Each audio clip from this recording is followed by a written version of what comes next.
So I'm just going to share with you today how to make some of your own spray cleaners, and so that you can keep your house clean in a way that is toxic free for you, using essential oils and water and vinegar and some alcohol. So you can use a rubbing alcohol, or if you have vodka, use some of that.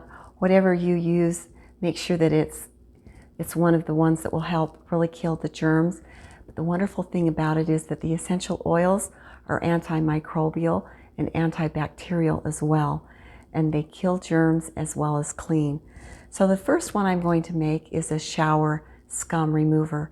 And so with that, you want to use about 2 parts water and 1 part vinegar.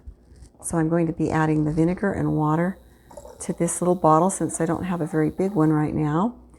And then I'm going to add just a little bit of Castile soap. This calls for 1/2 tablespoon. And so that it helps break up that scum in the shower.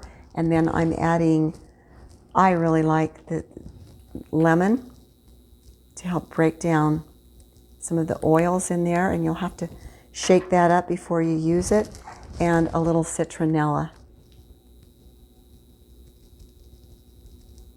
One of the things I keep in my shower is lemon eucalyptus. I love putting a little bit of that on my skin. So there is your shower scum cleaner. And this will really break down the hard water stains, and it's very non-toxic. And you can use it and just shake it up like that. You want to keep the lid on so it doesn't evaporate. To keep my counters clean, I love just an On Guard cleaner.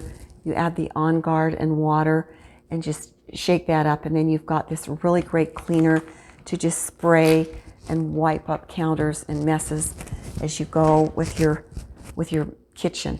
So I keep this one in my kitchen. And then the really high cleaning ones with the essential oils and the alcohol in them, I use those for my bathroom. So keep 2 of those in there. Keep the essential oils in, alcohol and water.